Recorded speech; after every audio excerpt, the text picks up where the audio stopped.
Anyari kay Pastor Abante, mukhang bumalimbing na. Pag ngayon daw ang eleksyon, malaki ang chance na manalo si VP Sara.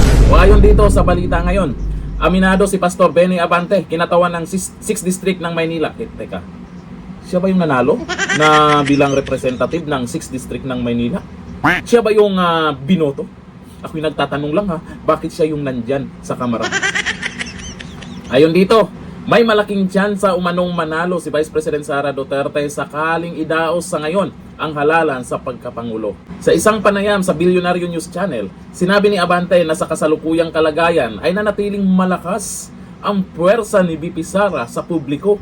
Aba, buti alam mo. Ayan kay Abante, malaking faktor sa posibleng panalo ni VP Sara ang magiging resulta ng mga isyong kinaharap nito, partikular ang mga aligasyong may kaugnayan sa impeachment. Binanggit din ng kongresista na kung malalampasan ni VP Sara ang mga kontrobersya, maaari niyang makuha muli ang pinakamataas na posisyon sa bansa na minsang hinawakan ng kanyang ama na si dating Pangulong Rodrigo Duterte. Anyari Abante, mukhang tumama ka rin dito sa iyong mga pinagsasabi.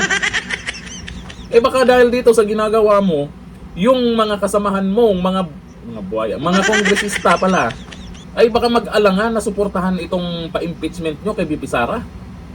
Nagpayag si Abante ng ganitong pananaw matapos ideklara ni VP Sara ang kanyang intensyong tumakbo sa pagkapangulo sa 2028 elections.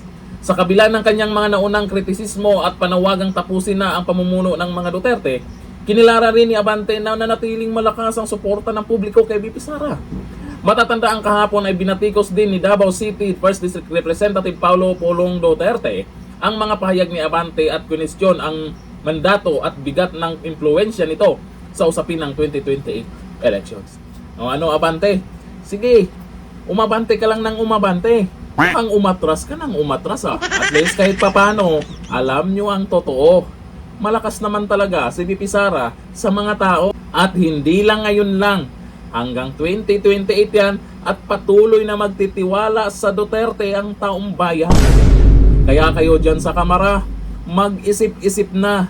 Baka bandang uli, magtago kayo pag naging presidente na si VP Sara. Pero asahan naman natin yan. Maraming mga balimbing dyan na magbait-baitan kay VP Sara. Etong si Pastor Abante, akala natin dire-diretso na yung banat niya. Mukhang pumreno meron Abante. Ayon dito sa mga nag-comment, sabi ni Drago J. Favre, aba, biglang nag-iba ang ihip ng hangin. Sabi ni Heston Tordillo, Pastor Abante, parang nag-iba yata ang ihip ng hangin. Ito sabi ni Marjorie Musico, kahit di mo sabihin yan, alam naman na mananalo talaga si VP kung ngayon ang eleksyon at ganun pa rin sa 2020. Hindi magbabago yan. Ganun pa rin yan mula noon, ngayon, at sa 2028 yan. Yung mga Duterte ay hindi iniiwan ng mga taga-suporta yan. Hindi kagaya ng iba dyan. Inaayawan ang resulta, negative na lang. Hindi lang, thank you. Bye-bye.